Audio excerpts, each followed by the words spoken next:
हाँ, लोग वध कराने लगते हैं। चिंता हुई आपको कि राजापुर में वध करने की बातें होने लगी?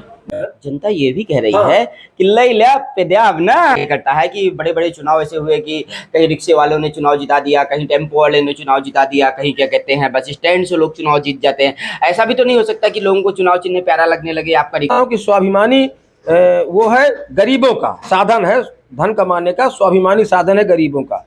तो मुझे तो लगता है कि रिक्शा सबको पसंद आएगा, एक एक व्यक्ति को पसंद आएगा, एक एक संपूर्ण जनता को पसंद आएगा। और रिक्शा को लोग अपने स्वाभिमान का प्रतीक मानेंगे और खूब खूब ढेर सारा मतदान करेंगे और मुझे विजयी बनाएंगे। राजापुर नगर पंचायत के एक ऐसे प्रत्याशी जो अपनी विनम्रता, सरलता, मृदुभाषी होने के लिए पहचाने जाते हैं। इस चुनाव में एक लंबा सफर तय कर चुके डॉक्टर रजनीश पांडे से आज हम आपको मिलाएंगे और जनता को भी वाकिफ कराएंगे कि चुनाव किन स्थितियों पर पहुंचा है और क्या कुछ माहौल बन रहा है, जनता उनसे क्या कह रही है, जनता की अपनी कुछ चिंताएं होंगी जो इन्होंने इनसे जनता ने बात की होगी। तो इन सारे मुद्दों पर आज आप सीधे बात करेंगे डॉक्टर रजनीश पांडे से। स्वागत है आपका फुल स्टॉप में। जी, मैं इस चैनल के माध्यम से संपूर्ण जनता जनार्दन को प्रणाम करता हूं। जो भी मुझे इस समय देख पा रहे हैं, मेरा नाम डॉक्टर रजनीश कुमार पांडे, ग्राम पराको, राजापुर स्टेट बैंक के बगल में, पुराने स्टेट बैंक के बगल में, और मेरा चुनाव चिन्ह रिक्शा है।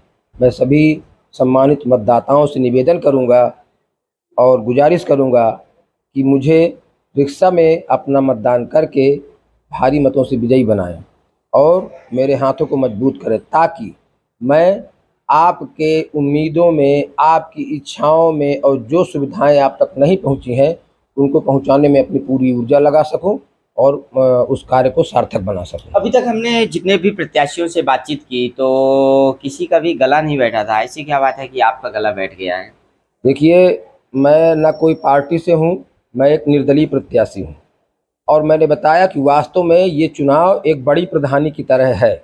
इसको ज़बरदस्ती पार्टियों ने अपना मोटिव बना लिया कि मतलब ये पार्टी पार्टी पार्टी। भाई देखिए, मैं पहले भी बोल चुका हूँ कि इस तरह अगर पार्टियों की घुसपैठ जो है घर घर हर चुनाव में बनेगी तो धीरे धीरे घरों के बंटवारे में पार्टियां घुस जाएंगी, भाई भाई के बंटवारे में, कि एक भाई सपा का, एक भाई बसपा का, एक भाई कमल का, एक भाई कांग्रेस का, इस तरह से हो जाएगा। बिल्कुल, ये चिंता की बात तो है ही कि जब पार्टियों की अपनी घुसपैठ शुरू होती है तो यहाँ लोग वध कराने लगते हैं। चिंता हुई आपको कि राजापुर में वध करने की बातें होने लगी? देखिए, अभी तक राजापुर में जनता की उम्मीदों का वध होता रहा है, आज से नहीं, लगभग 50 साल से। यहाँ पर जो भी चीज़ें हैं, कुछ चीज़ें यहाँ पर धरोहर के रूप में थी। आपका तुलसी इंटर कॉलेज, तुलसी स्मारक, तुलसी मंदिर, गुर्रा मंदिर, संस्कृत विद्यालय, ये 50 साल से थी। इसके पहले राजापुर का नगर पंचायत, उस समय दायरा छोटा था। ये सब मुझे तो लगता है कि ये सब कुछ बिगड़ता गया है।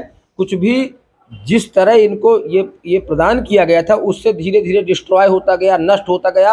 आज तो उनकी पपड़ियाँ ऐसे उछल रही हैं कि जैसे वो बूढ़े हो गए और सोच रहे हैं कि कोई आए जो उनकी तरफ देखे, उनकी तरफ अपना ध्यान आकृष्ट करे और राजापुर को किसी लायक बनाए कि लोग आए कि हाँ, कम से कम तुलसीदास जी की नगरी है।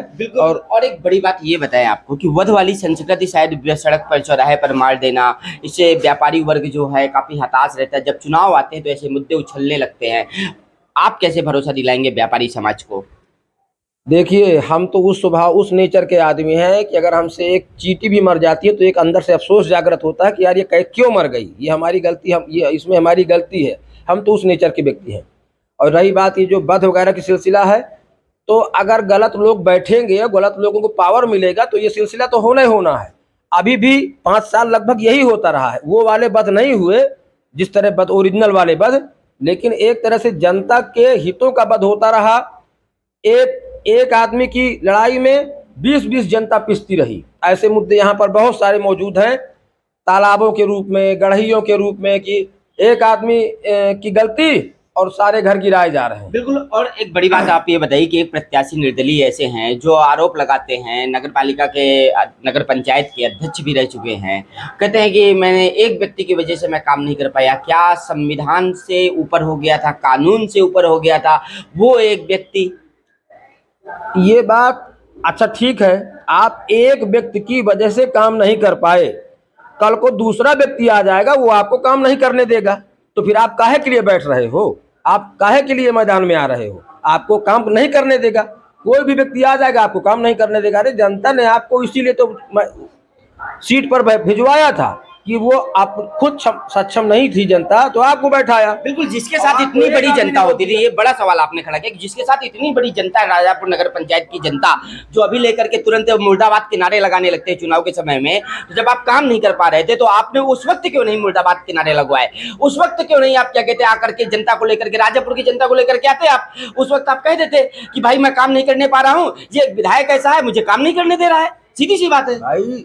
मैं एक डिबेट इस पर हुई थी, ये डिबेट में मैं बोला था, मैंने कहा कि भाई ये तो उसी समय का विषय है। भाई आप जनप्रतिनिधि हैं, आप जनता की तरफ से हैं। अगर कोई व्यक्ति आपको काम नहीं करने दे रहा है तो यहाँ किसी को लड़ाई नहीं करना है, झगड़ा नहीं करना है, आप सार्वजनिक करिए, आप अखबारों में निकलवाइए कि फला आदमी उसको काम नहीं करने दे रहा है, उसका कुछ न कुछ विकल्प निकलेगा और काम होगा। शांति से आप अब तक देखते रहे, और जब चुनाव आ गया तो आप एक आदमी पर ठीकरा फोड़ रहे हैं। अगली बार कोई दूसरा आदमी आ जाएगा, आपको काम नहीं करने देगा। आपको ये है, जो भी है आप, ये है कि भाई हम अन्य तरीकों से हम कहीं से करके और जनता को जो है खरीद के और ऐसा करके ऐसा चुनाव जीतेंगे। तो ये बड़ा आरोप उन पर है कि चुनाव आचार संहिता का उल्लंघन करते हैं। ज्यादातर वो एक वीडियो में बोलते हुए भी पाए गए कि मैं जनता को पैसा बांट दूंगा, बाद में अपनी जनता की सेवा करूंगा। तो सीधी सी बात है कि जो बाद में बांटने की बात करते हैं तो हो सकता है इस वक्त बांटने के प्रयास में हो और पैसा बांट करके चुनाव जीत लूं। अब देखिए, ये जन चर्चाएं तो बहुत हैं, मैंने देखा नहीं और ना मेरे पास कोई ऐसा सबूत है, लेकिन जन चर्चाएं तो बहुत जोरों पर हैं। अगर अगर कार्यों के आधार पर किसी व्यक्ति की लोकप्रियता को आंका जाए तो मैं समझता हूं कि जो लेटेस्ट में थे उनकी लोकप्रियता नहीं है, लेकिन उनकी एक लोकप्रियता बन रही है जरूर कि भाई वो धन धन धन। तो यही एक लोकप्रियता उनकी है कि धन के माध्यम से वो जिसको चाहेंगे उसको मोटिवेट कर लेंगे, अपनी तरफ मिला लेंगे। तो मैं समझता हूं कि ये तो चुनाव का अपमान है, मतदाताओं का अपमान है, और मतदाताओं की मतलब एक तरह से खिलवाड़ बना लिया हो गई है।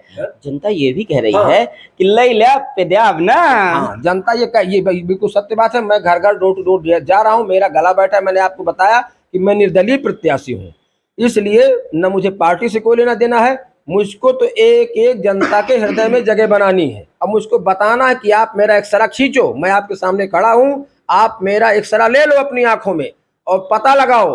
अभी 4 दिन 5 दिन 7 दिन बाकी हैं, आप पता लगाओ कि ये व्यक्ति कैसा है, इसने अब तक किसका नुकसान किया है, और इसके बाद जो है आप मुझ पर जो है कंसंट्रेट करो, मुझको आप वोट दो। अच्छा, चुनाव कभी कभी इस दिशा में भी मुड़ जाया करता है कि बड़े बड़े चुनाव ऐसे हुए कि कहीं रिक्शे वालों ने चुनाव जिता दिया, कहीं टेम्पो वाले ने चुनाव जिता दिया, कहीं क्या कहते हैं बस स्टैंड से लोग चुनाव जीत जाते हैं। ऐसा भी तो नहीं हो सकता कि लोगों को चुनाव चिन्ह प्यारा लगने लगे आपका, रिक्शा वालों को तो रिक्शा वाला को घूम घूम करके प्रचार करने लगे थे, अब की बार रिक्शा वाला, ऐसा भी हो जाता है कभी कभी? भाई देखिए, ऐसा नहीं है।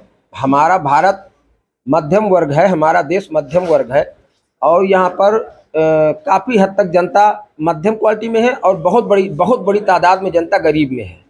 और रिक्शा एक ऐसा साधन है जो स्वाभिमान से किसी व्यक्ति को पैसा कमाने के लिए, धन कमाने के लिए और अपना परिवार चलाने के लिए प्रेरित करता है। तो रिक्शा एक मैं समझता हूँ कि स्वाभिमानी वो है, गरीबों का साधन है, धन कमाने का स्वाभिमानी साधन है गरीबों का। तो मुझे तो लगता है कि रिक्शा सबको पसंद आएगा, एक एक व्यक्ति को पसंद आएगा, एक एक संपूर्ण जनता को पसंद आएगा, और रिक्शा को लोग अपने स्वाभिमान का प्रतीक मानेंगे और खूब ढेर सारा मतदान करेंगे और मुझे विजयी बनाएंगे। अच्छा, एक अंतिम क्या कहते हैं सवाल हम आपसे करेंगे, अगर आप प्रत्याशी नहीं होते, मतदाता होते, तो आपके अपने सपनों का राजापुर कैसा होता? सरफरोशी की तमन्ना अब हमारे दिल में है, हम अभी से क्या बताएं क्या हमारे दिल में है। अगर जनता ने मौका दिया तो एक नज़ीर खींच दूंगा जो कई वर्षों तक याद की जाएगी कि वास्तव में एक चेयरमैन ऐसा हुआ था। प्लानिंग तो बहुत है, कुछ तो मैंने अपने घोषणा पत्र में प्लानिंग लिख के और सब जनता को दे रहा हूँ। जिस दिन से मैं वो घोषणा पत्र मैंने खुद लिखा है, वो कहीं से किसी से लिखवाया पढ़वाया सब नहीं है, ना मेरी ऐसी हैबिट है, वो मैंने खुद लिखा है। और जिस दिन से वो पंपलेट लिखवा करके मैं जनता के बीच बांटने निकल गया हूँ, एक एक पंपलेट दे दिया हूँ, उस दिन से मुझे टेंशन है इस बात का, ये अगर मुझे जनता ने मौका दिया तो इसका एक एक शब्द मुझे पूरा करना है, वो मिथ्या नहीं जाना चाहिए। मेरा अब तक का रिकॉर्ड है कि मैंने किसी को कोई वचन दिया है तो वो मैंने मिथ्या नहीं होने दिया, बेकार नहीं होने दिया।